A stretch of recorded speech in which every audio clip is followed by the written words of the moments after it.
Trending ang 1v1 game ng dalawang manlalaro na sila Mako at Marvin na ginanap kamakailan lang dito sa Santa Rosa, Laguna.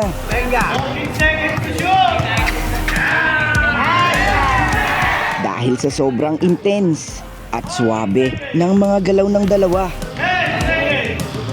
hindi mo akalaing parehas PWDs or persons with disability ang mga manlalarong ito. At ang isa nga dito ay ang 26 years old na si Marvin na may gamit na artificial leg sa kanyang kanang binti. Walang takot na ipinamalas ang kanyang talento sa basketball. Mas nangibabaw sa akin yung hilig ko sa basketball. Nilakasan ko na lang loob ko na makipagsabayan. Kung kaya nilang tumalong, kung kaya nilang tumakbo, kaya ko rin. Ngayong episode, aalamin natin ang pambihirang istorya ng PWD na si Marvin. Kung paano niya nalampasan ang isang matinding pagsubok sa buhay sa tulong ng basketball. Ang gusto ng doktor, puputulan ako mismong birthday ko. Naisip ko rin, hindi na talaga ako makakapaglaro. Down na down ako sa sarili ko, iyak lang din ako ng iyak. At mamaya, inimbitahan natin si Marvin para sa isang 3x3 challenge.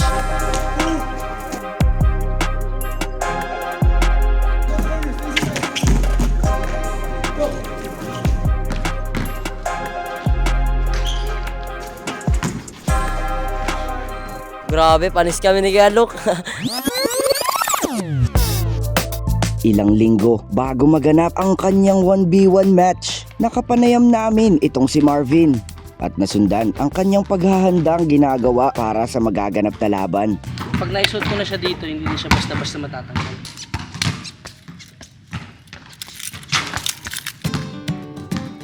Ilang taon na rin gamit ni Marvin ang kanyang artificial leg.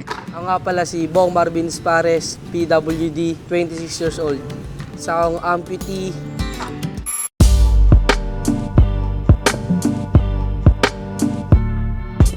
Isa sa kinahiligan ko is basketball. Naging sandalan ko siya nung panahon na na-depress ako dahil sa pagkaka-amputee ko. Hanggang ngayon, hindi ko siya kinakalimutan. Kumbaga, kahit PWD pa rin ako, hanggat kaya kong sumabay, sasabay ako. Bata pa lang ako, naglalaro na ako ng basketball. Ito na yung pinaka-sports ko. 16 years old ako nung na-amputee ako kasi nagkaroon ako ng bukol sa paa ko. Ang pinaka-findings ng doktor is tumor cancer. So wala kami magagawa kundi i-amputee yung isang paa ko. Nung na-amputee ako, na-depress ako, wala akong ibang naisip para libangin yung sarili ko kundi mag-basketball lang ako para maiwasan ko yung pag-iisip ng kung ano-ano. Kung ano yung nakahiligan ko nung buo ako hanggang ngayon na naging amputee ako, ganun pa rin. Pero hindi daw naging madali ang kanyang tinahak na landas para ma-experience muli ang laro na kanyang kinahiligan. Nung una, medyo nag-alangan ako kasi baka mapilayan yung isang paa ko, yung isang paa na good sa akin. Pero mas nangibabaw sa akin yung hilig ko sa basketball. Nilakasan ko na lang loob ko na makipagsabayan sa mga hindi amputee na tulad ko. Kung kaya nilang tumalong, kung kaya nilang tumakbo, kaya ko rin. Nice one! Binisita ni Luke ang pinapasukan na trabaho ni Marvin. Marvin. So yun, kasama natin ngayon si Marvin at andito tayo ngayon sa hospital at so papakita sa atin ni Marvin kung paano siya nagtatrabaho. So yan Marvin, paano ba yung ginagawa mo dito? Itong lugar kasi na ito, pagawaan siya ng prosthetic. Tulad na itong suit ko, artificial leg. Tulad na ito, above the knee. Okay. Kasi nakita ko kayo sa TikTok nung una, nakita ko naglalaro kayo. Hindi ko in-expect na dito din po pala talaga kayo nagtatrabaho. Bali ito, yung mga walang tuhod. Ayan, tulad yan. Nabibend po siya, sir. Nabibend. Para siyang parang shock sa kotse, no? So yung sa inyo po, yung sa leg nyo po, gano'n na po siya katagal sa inyo? Itong leg ko, almost 4 years na rin eh. Gamay ko na siya gamitin. Nice one! Oh, baby, mamukha mo! Dahil sa mga videos na in-upload ni Marvin sa kanyang social media, may nakapansin ritong grupo ng mga orthopedic doctors na nais siyang tulungan para mas mapaganda ang kanyang ginagamit na prosthetic leg. Yun, nakita ko ng mga boss ko. Pero yun, nung time na yun, may prosthetic na ako. Pero yung prosthetic ko yun, kahit pa paano, nakakapaglaro-laro na ako. Nakita nila ako na naglalaro na sa Facebook. So yun, kinontak nila ako na kailangan nila ng model patient kasi yung device nila para ma-prove nila na matibay. Tapos nilok nila ako maging technician. Tinuruan nila ako magkumpuni lahat-lahat mula sa umpisa. Ngayon, isa na ako sa mga tumutulong sa mga katulad kong amputee, magkaroon ng prosthetic. So, ito yung gamit yung device na pang basketball, pang araw-araw. Sobrang luma na talaga eh. Halos, sabihin natin mga 4 na taon ko na siyang gamit. Marami na kaming pinagsamahan nito. So, ito, aluminum. So, ito. Para hindi siya basta-basta natatanggal. Tulad yan, pag tumunog siya ng ganyan, nang-alak na siya automatic. Hindi siya, kahit anong hugot mo, hindi siya basta-basta tatanggal. So, yung matibay din pala talaga siya, no? So, hindi siya basta-basta bumibigay. Tsaka, ayan, no? Ang bigat pa niya, no? So, yun. So, kung magpapagawa kayo ng ganito, wag dun sa mga basta-basta lang or kung kani-kanino, dapat talaga sa licensed professional. Galing, no? So, dito parang hinuhulma. So, ito yung mga molde na ginagamit para sa mga prosthetics sa mga tao. Galing, no? Sinesemento siya, no? Ito parang tinutuyo pa to, no? So ito, may kita naman natin na parang may mga pangalan na. So merong mga date din. So parang siguro yung date na to is if when siya magiging ready or when siya ginawa. So ito yung parang kay Marvin din. Meron din silang parang sa kamay. So yung kita naman natin na parang naka-shape siya na ganyan, no? So yun, silipin natin yung ginagawa ni Marvin.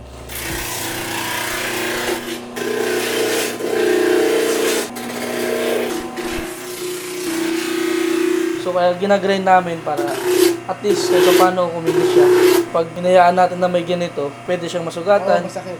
At sa mga nagtatanong kung magkano nga ba ang gagastusin sa ganitong klase ng prosthetics. Kasama natin ngayon si Sir Glenn. Siya ang owner nitong workshop. Sir Glenn, paano ba makaka-avail itong mga prosthetics? Actually, yung mga prosthetics natin, basic prosthetics, libre siya makukuha ng mga ating mga kababayan, lalo na pag meron kayong PhilHealth or True Malasakit Foundation. So, hindi nyo kailangan gumastos. Kailangan nyo lang ang requirements to comply para lang ma-avail nyo yung inyong libreng prosthetic. So yun, mga kupes, kasi mayroon mga iba na nag-a-avail sila sa iba na hindi naman sa hospital. So, gumagastos sila na mas malaki nang hindi naman nila alam na you have the privilege to have prosthetics as long as you're a member of PhilHealth. Am I right, Sir Glenn? So, para sa mga naputulan, huwag kayong mawalan ng pag-asa. Kasi mayroong mga iba na de-depress dahil naputulan. Akala nila doon na natatapos yung mobility nila. Hindi nila alam na available to sa mga government hospitals natin and even sa mga private partners ng PhilHealth. Mabibigyan pa kayo ng tsansang makapaglakad.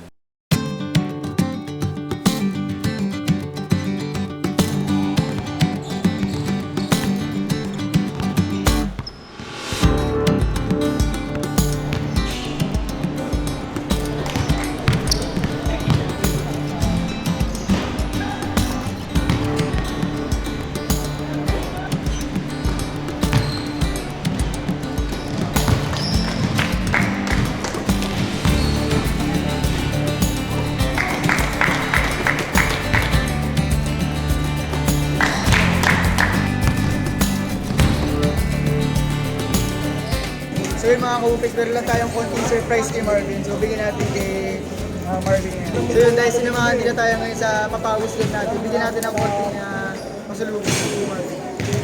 Marvin! Maraming salamat.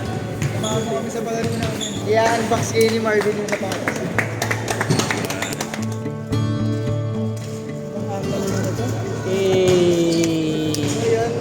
Maraming salamat kay Marvin dahil sinasamahan niya tayo sa mga videos natin. So yun mga kupes, yung sapatos naman, ano lang yan, parang konting contribution lang yan. Pero mas malaki yung contribution na binibigay ni Marvin as an inspiration sa mga kabataan, hindi lang sa kabataan, pati sa mga may disability na katulad ni Marvin. So ayun, maraming salamat for being an inspiration, Marvin.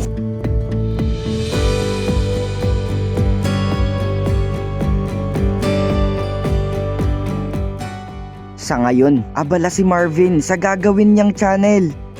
para ma-share ang kanyang mga experience at makatulong rin sa mga kagaya niyang PWD na malampasan ang mga pagsubok na kanilang kinakaharap.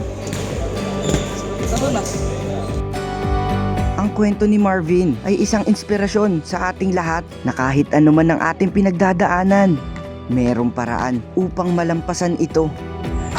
Basta lakasan mo ng loob mo para makapaglaro ka ulit, magawa mo ulit yung dati mong hilig, tulad ng basketball. Sa lahat ng katulad yun na amputee, wag kayong susuko.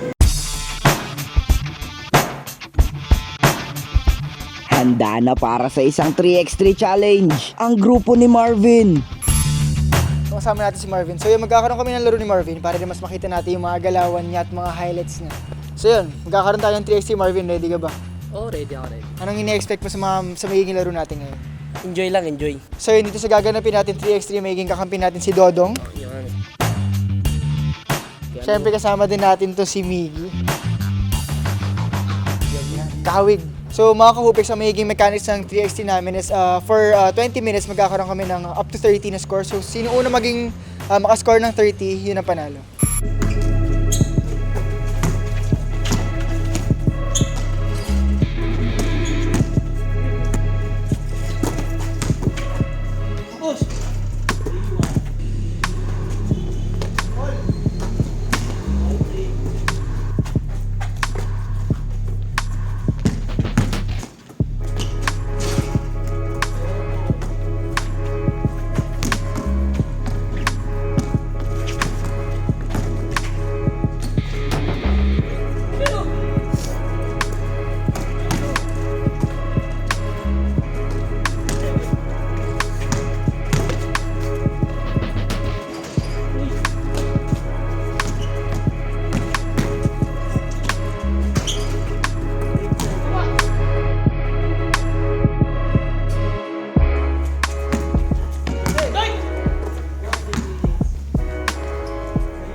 So, ang score namin 14-11. Medyo inaalat yung shooting namin.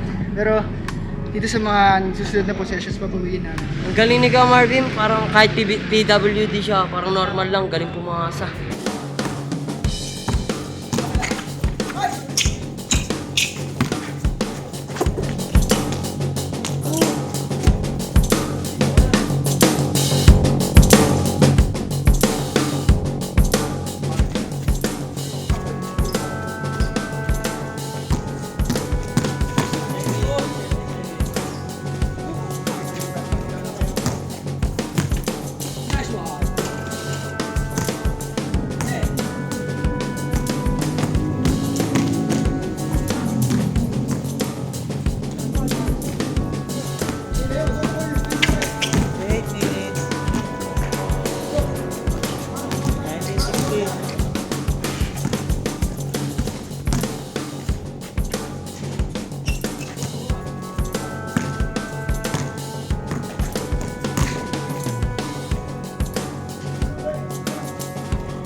So yun mga kahupex, last 5 minutes na kami, ang score is 21-19.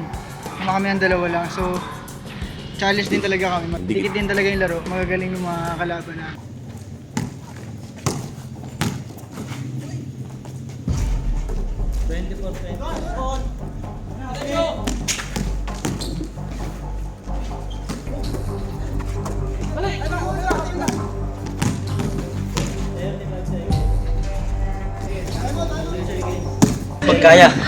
Pagkaya, dos ko uno. Pero pag kaya natin yung 1-on-1, kaya natin, tira tayo ng dos. Pilitin natin yung kuha sa ilalim. Maganda po lamang kami pero kailangan po lakasan yung depensa namin tsaka konting tigas. Isa na lang lamang namin mga Upex, 14 seconds. So yun mga kahupex, meron na lang 14 seconds left. So, ang last play namin, kukuhain muna namin yung mismatch tulad ng ginagawa namin kanina pa kasi nag-collapse kami nung huli. So, last shot namin, kukuhain namin mismatch. So, kailangan ma-convert. Kasi hindi pwedeng babayaan namin. Kasi kahit maubos yung oras sa amin, meron pa matitirang ilang segundo sa kanila. So, baka makamig sila ng tira, manalo pa sila. So, kailangan namin convert talaga itong last play namin. So, abangan yung mga comments.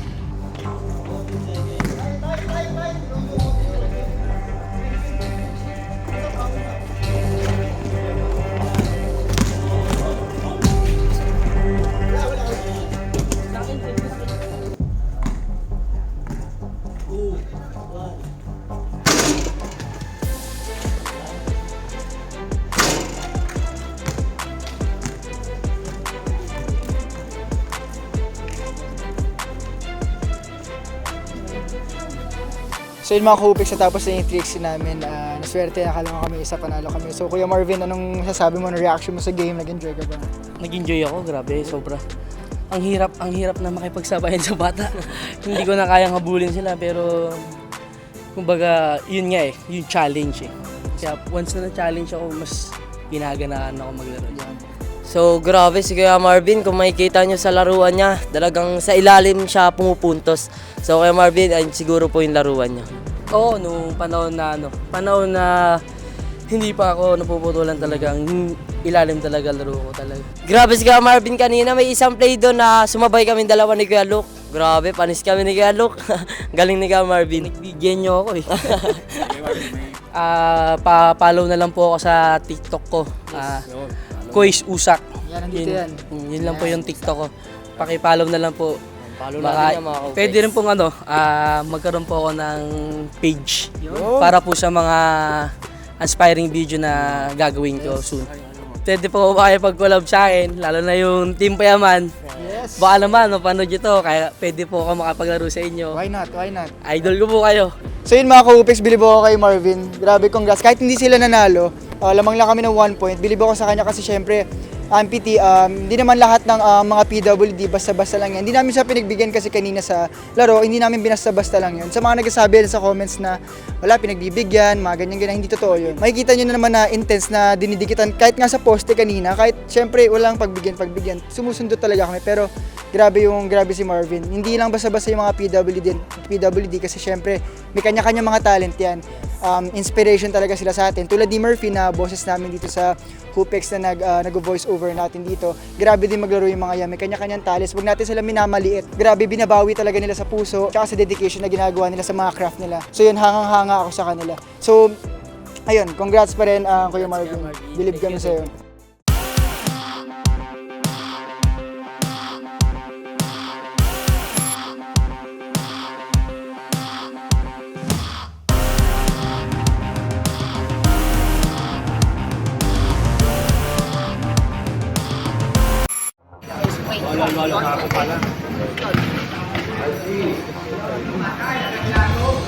Mikey, ikaw ang taga-sabay ka, di ikaw sumigay. Sayang.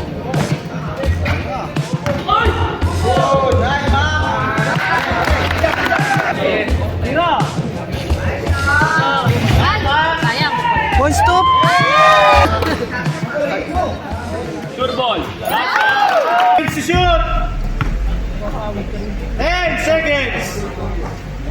Ganun lang, piso-piso.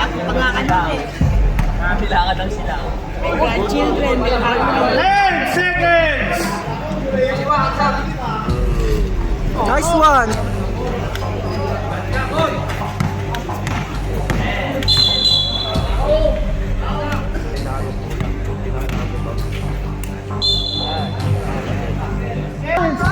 Para mabigyan ng magandang laban.